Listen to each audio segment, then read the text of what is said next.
दोन विषयासंदर्भात भेट घेऊन आलेलो आहे। त्यातला सगळ्यात महत्त्वाचा विषय बारसू या ठिकाणी रत्नागिरीचे पोलीस अधीक्षक धनंजय कुलकर्णी यांनी व्यक्तिगतरित्या नागरिकांना, महिलांना जो छळ सुरू केलेला आहे, मारहाण सुरू केलेली आहे, एक राजकीय दबावाने पूर्वग्रहपणे नागरिकांचा छळ त्यांनी चालविलेला आहे।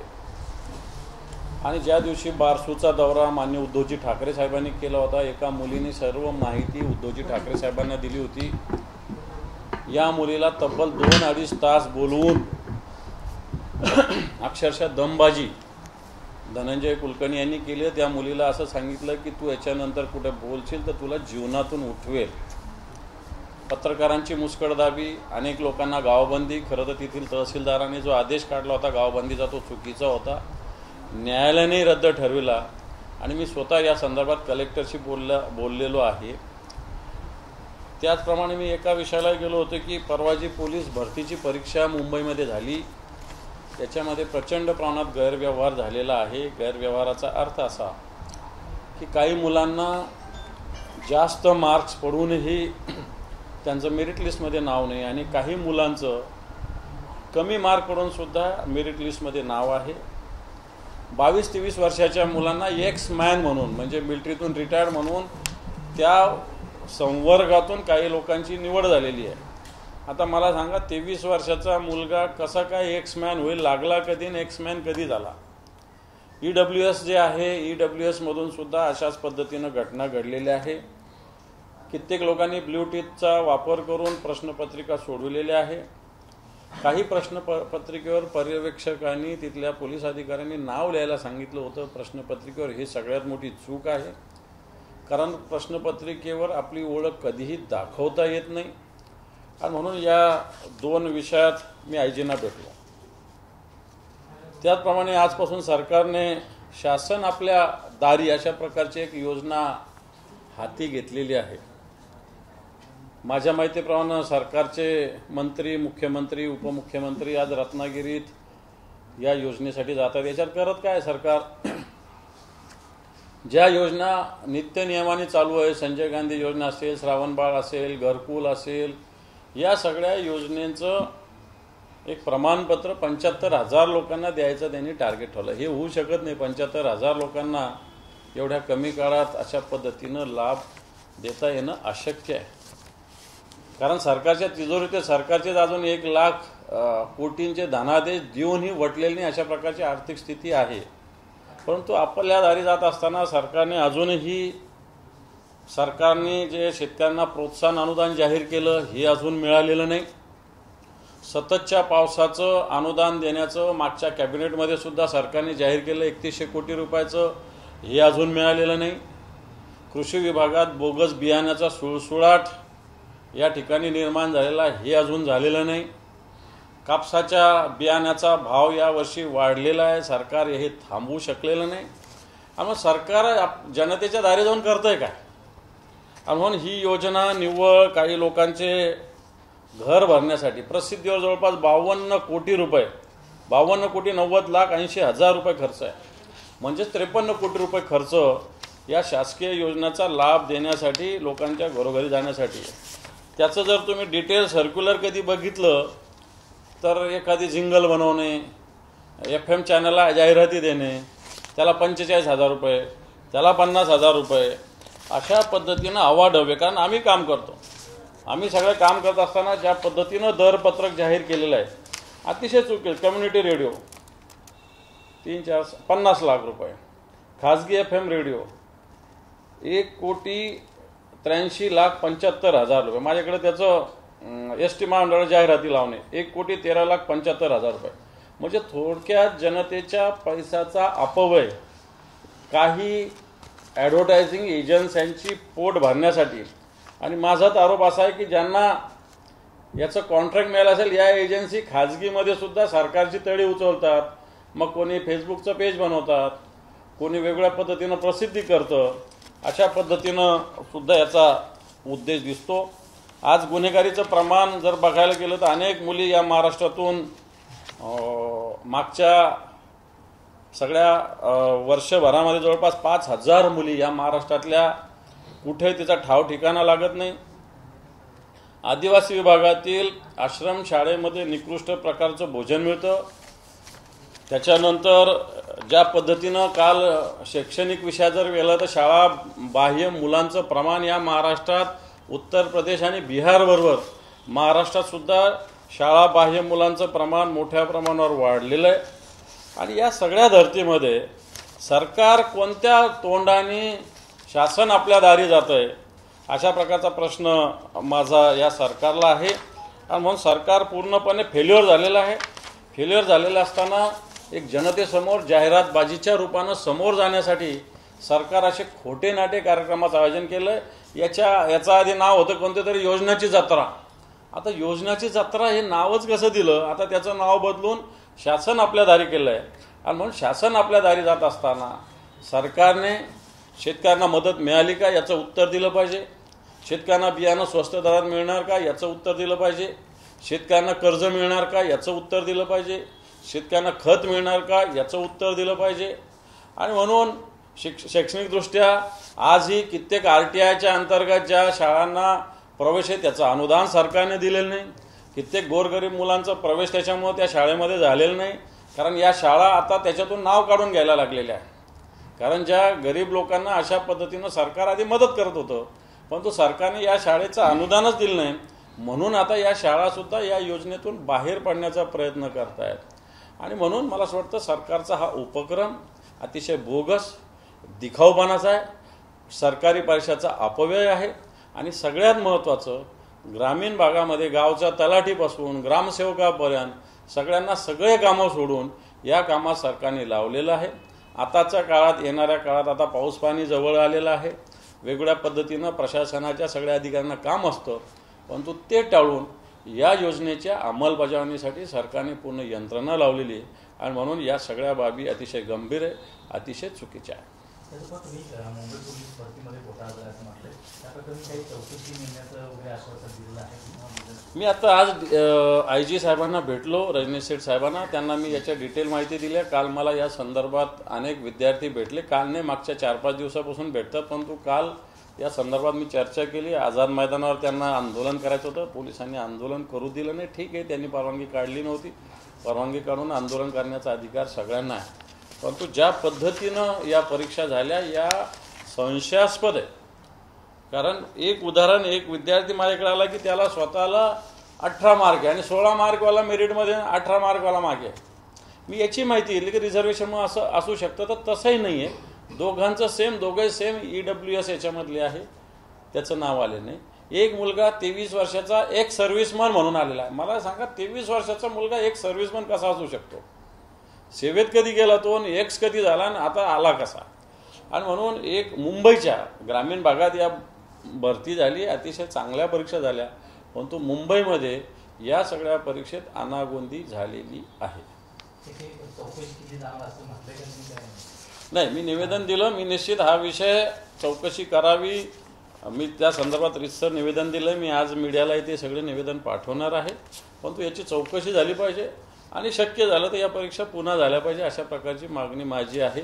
कारण पार फलटणपासून दहिसरपासून या सगळ्या ठिकाणून पेपर फुटल्याच्या गोष्टी आल्या आहेत. मुलांनी ब्ल्यूटूथच्या माध्यमातून पेपर पाठवून बाहेर मोबाईलच्या माध्यमातून आणि नंतर ब्ल्यूटूथच्या माध्यमातून याचे उत्तरं ऐकून उत्तरं सोडवले. असे ब्ल्यूटूथसुद्धा जप्त पोलिसांनी केले, गुन्हेसुद्धा दाखल झालेले आहेत. आणि म्हणून ही बाब गंभीर आहे. ज्या कोणत्या एजन्सीने या परीक्षा घेतल्या तीसुद्धा याला जबाबदार आहे. आणि म्हणून अशा पद्धतीनं बेजबाबदार संस्था बेजबाबदारपणे परीक्षा घेत असतील तर अशा संस्थेला या महाराष्ट्रात काम करू नाही दिलं पाहिजे. बाजूमध्ये पोलिसी कारवाईवरती तुम्ही आता आक्षेप घेतलाय, ज्या मुलीने उद्धव ठाकरेंना माहिती दिली, तिला देखील बसवून ठेवलं, तिला धमकी दिली, तर अशा पोलिसांवरती काही कारवाईची मागणी तुम्ही डीजींकडे केली आहे? बिलकुल केलेली आहे. जे रत्नागिरीचे SP आहे त्यांना वर्दीतला गुंडा अशा पद्धतीनं प्रतिक्रिया स्थानिक लोकांनी दिलेली आहे. सोशल मीडियावर या असा ट्रेंड आहे की धनंजय कुलकर्णी जे SP आहे त्यांना वर्दीतला गुंडा म्हटलं पाहिजे. आणि हे जे आहे धनंजय कुलकर्णी सरकारच्या एका मंत्र्याचे नुसतं पाय धुवून पाणी प्यायचं एवढं बाकी त्यांनी ठेवलेलं आहे। एवढ्या पद्धतीनं सरकारी यंत्रणेच्या सरकारच्या मंत्र्याचे बटीक रत्नागिरीचे SP झालेले आहे। मला वाटतं निश्चित आता मी आयजीकडे भूमिका मांडली आहे, पण येणार काळात अधिवेशनात या आयजीचे सगळे कारनामे निश्चित सरकारच्या समोर आणू आणि यांना कारवाई करायला आम्ही सरकारला भाग पडू। तर सध्या शिवसेना राष्ट्रवादी आणि काँग्रेस सोबत आहे। प्रकाश आंबेडकर यांनी त्यांना सावध राहण्याचा इशारा दिलेला आहे काल, काय सांगितलं? मला वाटतं तिन्ही पक्ष आणि प्रकाश आंबेडकरी हे सगळे मोठे राजकारणातले अनुभवी लोक आहे, सगळे ज्याच्या त्याच्या ठिकाणी सावधतेनं काम करत असतात। दिल्लीमध्ये नवीन संसद भवनाच्या इमारतीचं उद्घाटन होत आहे। विरोधी पक्षांच्या सर्व नेत्यांनी बहिष्कार टाकलेला आहे। उपमुख्यमंत्री देवेंद्र फडणवीस यांची नुकतीच प्रतिक्रिया आलेली आहे की या लोकार्पण सोहळ्यावरती बहिष्कार घालणं हा दुटप्पीपणा आहे, लोकशाहीला नाकारणं आहे, असं त्यांचं म्हणणं आहे देवेंद्र फडणवीस। या बाबतीत विरोधी पक्षांनी आणि शिवसेनेनं भूमिका स्पष्ट केलेली आहे। या देशाचे घटनात्मक प्रमुख हे राष्ट्रपती आहेत आणि या नवीन इमारतीचं उद्घाटन राष्ट्रपतींच्या हस्ते झालं पाहिजे, परंतु स्वतःचा मोठेपणा दाखवण्यासाठी मला असं वाटतं राष्ट्रपतीसारख्या घटनेच्या दृष्टीनं सर्वोच्च असणाऱ्या संस्थेलाच डावलणं हाच सगळ्यात मोठा लोकशाहीचा अपमान आहे, अवमान आहे आणि खरा दुटप्पीपणा हाच आहे। प्रकाश आंबेडकर असं म्हणाले सावधतेची भूमिका बोलताना की उद्धव ठाकरे गटाला मी आता सावध करतोय, पण काँग्रेसचे सगळे नेते हे दिल्लीतल्या नेतृत्वात अडकलेले आहेत, शिवाय राष्ट्रवादी हे घरातल्या गोष्टीमध्ये अडकलेलं आहे, त्यामुळे स्वतःचं वाटोळ करून घेऊ नका, महाविकास आघाडीच्या नादाला लागू नका। तुमच्याच गटासोबत आता असणारे एक गट अशा पद्धतीने आता भूमिका घेतोय की महाविकास आघाडीच्या नादाला लागू नका म्हणून, त्यावर तुम्ही काय म्हणता? असं महाविकास आघाडीच्या नादाला लागू नका असं बोललेले नाही ते। ओव्हरऑल या राजकीय पक्षांच्या भूमिकेविषयी सावधतेनं काम करा अशा प्रकारची भूमिका त्यांनी घेतलेली आणि मला वाटतं अशी भूमिका मित्रत्वाच्या नात्याने बाळासाहेबांनी सांगणं काही चूक आहे असं मला वाटत नाही। अगदी कोकण रेल्वेचे तिकीट जे बुकिंग होत आहे त्याच्यामध्ये काही दलाल हे तिकीट बुक करून घेण्यामध्ये मदत करत आहेत, त्यामुळे चौकशी करण्याची मागणी अजित पवारांनी केली आहे, स्वतः विनायक राऊत यांनी सुद्धा ती मागणी केलेली आहे। तुमची भूमिका? बरोबर आहे, बरोबर आहे। याच्यात रेल्वेमध्ये अनेक दलाल कार्यरत आहेत। जर एखादी साईट ओपन झाल्यानंतर 2 ते 5 मिनिटात बंद होती याचा अर्थ हे तिकीट घेतं कोण? कारण लोक ऑनलाईन सातत्यानं राहत असताना तेवढ्याच वेळात पूर्णपणे तिकीट विक्री होणं याचा अर्थ रेल्वेचे अधिकारी आणि काही दलाल यांचं संगनमत निश्चितपणे आहे। अशा दलालावर आणि अशा अधिकाऱ्यावर कारवाई झाली पाहिजे। हे तिकीट सर्वसामान्य माणसांना मिळालं पाहिजे। सर्वसामान्य माणसाला तिकीट न मिळता दलालांना तिकीट मिळतं, परंतु सर्वसामान्य माणसाला तिकीट मिळत नाही, मला असं वाटतं हे चुकीचं आहे। आपने बाकायदा डीजी से मुलाकात की, कौन कौन से अहम मुद्दे थे जिनकी जानकारी दी है और क्या मांगी? डीजी से हमने बारसू में जो घटनाएं पिछले महीने भर में हो रही है उसके बारे में डीजी साहब से मुलाकात की है। जो रत्नागिरी के SP धनंजय कुलकर्णी ये जिस तरीके से काम कर रहे हैं, ये सरकार के नौकर है, लेकिन सरकार के कुछ मंत्रियों के नौकर जैसा बर्ताव इनका रहा है। अभी यहाँ का कोई जगह का कोई भू संपादन नहीं हुआ। प्राइवेट प्रॉपर्टी भी जिसकी प्राइवेट प्रॉपर्टी है उनके प्रॉपर्टी भी विदाउट परमिशन कोई संस्था सर्वेक्षण कर रही है। मेरे प्रॉपर्टी पे मेरे परमिशन के बिना जाना ये गलत है। बारसू में जिस तरह औरतों पे ग्रामस्थों पे जिस प्रकार अन्याय हुआ है, गाँवबंदी की है, पत्रकारों पे अन्याय हुआ है, ये सारासार नाइंसाफी यहाँ की जनता से यहाँ के SP कर रहे हैं। उन पे कार्रवाई करनी चाहिए, क्योंकि ये SP को जनता खाकी वर्दी में का गुंडा ऐसा नाम यहाँ के लोगों ने दिया है। और ऐसे लोग महाराष्ट्र के संस्कृति को, परंपरा को एक कलंक है, क्योंकि महाराष्ट्र में एक पुलिस की एक प्रतिमा है। सरकार किसका भी हो, पुलिस एक सही तरीके से काम करती है, ऐसा एक महाराष्ट्र की इमेज है, प्रतिमा है महाराष्ट्र के पुलिस की, और इस प्रतिमा को धब्बा लगाने का काम धनंजय कुलकर्णी कर रहे हैं। इन पे कार्रवाई करना चाहिए, ये भूमिका शिवसेना ने लिया है। जिस तरह से पेपर घोटाला सामने है, पेपर घोटाले में मुंबई में जो एग्ज़ाम हुई है पुलिस भर्ती के, इसमें ब्लूटिक के माध्यम से अनेक एग्ज़ाम होते टाइम अनेक बच्चों ने पेपर छुड़ाया है। इससे जो सही जो स्टडी करके परीक्षा देते उन पे अन्याय हुआ है। कितने बच्चों को आंसर शीट पे नाम लिखने को कहा, ये भी गलत है। कई बच्चों के मार्क्स ज़्यादा होने के बाद भी कम मार्क्स वाले बच्चों का मेरिट में नाम आया, ये भी गलत है। कुछ बच्चे 23वें साल में एक सर्विसमैन बोल के नाम आया है, ये भी गलत है। और मुंबई के पुलिस भर्ती में बड़ी धांधली हुई है। ये एग्ज़ाम और एक बार लेना चाहिए, ऐसे हमारी मांग है। जिस तरह से सरकार योजना चला रही है कि सरकार उनके दारी, क्या लगता है फंड है जो सरकार उनके योजनाओं को? सरकार के पास सिर्फ एडवर्टाइजिंग के लिए और कुछ मीडिया के पेट भरने के लिए पैसा है। जनता को देने के लिए, किसानों के लिए जो अनेक योजना सरकार ने जाहिर की थी, जैसा प्रोत्साहन अनुदान अभी तक मिला नहीं है। अतिवृष्टि हुई, उसके पैसे मिले नहीं। सततचा पाऊस जिसको बोलते हैं, कंटिन्यू जो पानी गिरा, उसके बारे में अनुदान 3100 करोड़ रुपए वो सरकार ने देने की घोषणा है, वो अभी तक मिली नहीं। बी बियाने के इंडस्ट्री महाराष्ट्र से निकाल के तेलंगाना में, आंध्रा में, मध्य प्रदेश में जा रही है। इसलिए सरकार का, महाराष्ट्र के सरकार का कृषि मंत्रालय का धोरण गलत है। ये सबके तरफ ध्यान देने के बजाय सरकार जनता को गुमराह बना के एडवर्टाइजिंग के माध्यम से सिर्फ लोग इकट्ठा करके जो योजना परंपरागत चालू है महाराष्ट्र में, उसके लिए लोगों को एक करके एक दिखावा कर रहे हैं। जनता सरकार जब अपने घर पे आई, ऐसा ये जनता के एक गुमराह करने का ये प्रकार है। और सरकार ये सब पूरी स्थिति में देखा जाए तो जनता का मुंह में उन्होंने एक प्रकार का जो निवाला है वो नहीं दिया है। इसलिए सरकार की इस भूमिका का हम निषेध करते हैं। एक चीज़ ये भी देखी गई, संसद के भवन को लेकर राजनीति शुरू, अपोजिशन ने सभी ने ना कह दिया। नीतीश राणे कहते हैं जो इसका विरोध करेगा वो देशद्रोही है। नीतीश राणे देशद्रोही और देशप्रेमी कहाँ ठहराएगा? लेकिन जिस देश के राष्ट्र के प्रमुख है राष्ट्रपति, उनको ही ऐसे प्रोग्राम में उनके हाथ से, सही बोलो तो ये देश की सब में बड़ी वास्तु बनी है। और ऐसे वास्तु का उद्घाटन देश के राष्ट्रपति जी के हाथ से होने की ज़रूरत है। लेकिन आज सर्वोच्च संस्था जो राष्ट्रपति है उसको भी सरकार मानती नहीं है। तो ऐसी सरकार लोकशाही को लेके चल रही है क्या नहीं चल रही, ये भी सवाल जनता के मन में है। जिस तरह से देशद्रोही शब्दों का इस्तेमाल किया, कितना उचित है वो? अभी देशद्रोही नीतीश राणे के इसमें जवाब क्या देने की जरूरत? नीतीश राणे कुछ भी बोलते उसको जवाब देने की मुझे नहीं लगता जरूरत है। सर केजरीवाल बाकायदा आज पहले उद्धव जी से मिले, अब शरद पवार से मिल रहे हैं। उन्होंने अपनी बातें तो सामने रख दी। उन्होंने ये भी कहा कि सेमीफाइनल के तौर पे 2024 को देखा जा रहा है। क्या लगता है विपक्ष की एकजुटता बन पाएगी? बिल्कुल बनने जा रहे हैं। धीरे धीरे पूरे देश के विपक्ष एक जगह आ रहे हैं।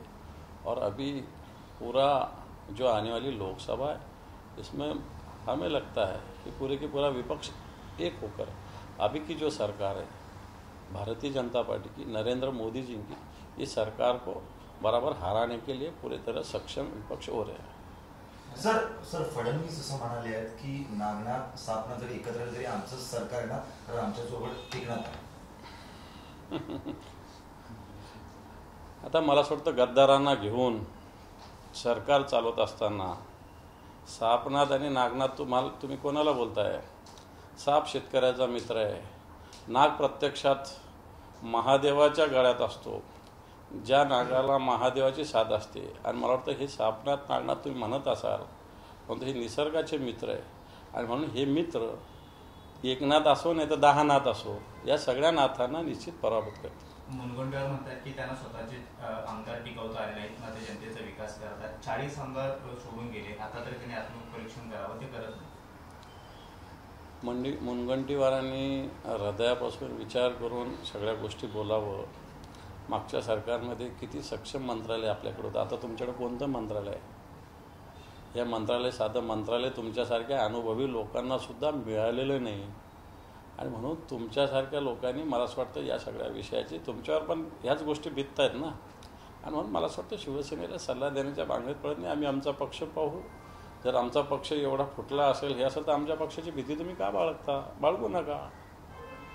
हाँ सर, ये हिंदी में जानते हैं कि जिस तरह देवेंद्र फडणवीस ने जिन शब्दों का इस्तेमाल किया, नागनाथ आपनाथ, जिस तरह आदमी, उन्होंने भले ही कहा ये एक उदाहरण है, लेकिन जिन शब्दों का इस्तेमाल किया है किस तरह सांपनाथ नागनाथ बोल रहे होंगे, लेकिन मैं सांप को भी और नाग को भी, ये दोनों निसर्ग के मित्र है. सांप भी किसानों को ज़रूरी रहता है खेत में, और नाग प्रत्यक्ष भगवान शंकर के गले में होता है. इसलिए सांपनाथ और नागनाथ की शक्ति हम नकार नहीं सकते. ये शक्ति अगर एक हो जाएगी तो आपके पास एक नाद के जैसे और 10 नाद भी आए तो भी हम आपको परास्त करेंगे. Thank you. देवेंद्र फडणवीस प्रतिक्रिया दिली की मोदींना हरवण्याचे विरोधकांचं स्वप्न आहे. सगळे खुर्चीचे सौदागर आहेत, मात्र त्यांचं हे स्वप्न पूर्ण होणार नाही. सगळे लोकशाहीच्या विरोधात आहेत. फक्त कर्नाटकच्या जनतेनं मोदींच्या प्रतिमेला कशा पद्धतीनं पराभूत केलं हे देशाने पाहिलेलं आहे. एकट्या मोदींच्या किती 30-40 सभा झाल्या, 10-20 शो झाले. सगळं करूनही भारतीय जनता पार्टी तिथं पराभूत झालेली आहे. आज या देशातले अनेक राज्य भारतीय जनता पार्टीच्या विरोधात आहे. महत्त्वाचे राज्य, जे राज्य त्यांच्या बाजूने आले, फोडतोड करून आलेले होते. येणाऱ्या काळात देशातली जनतासुद्धा नरेंद्र मोदी आणि त्यांच्या सरकारला पराभूत करेल. मला असं वाटतं या देशामध्ये हुकुमशाही चालू शकत नाही, आणि म्हणून या हुकुमशाहीला निश्चित देशातील जनता विरोध करेल. आणि 2024ला निश्चित या देशात भारतीय जनता पार्टीच्या विरोधातले सगळे विरोधी पक्ष एकत्र होऊन निश्चित नवीन पद्धतीने या देशामध्ये लोकशाहीचं राज्य येईल. एबीपी माझा, उघडा डोळे बघा नीट.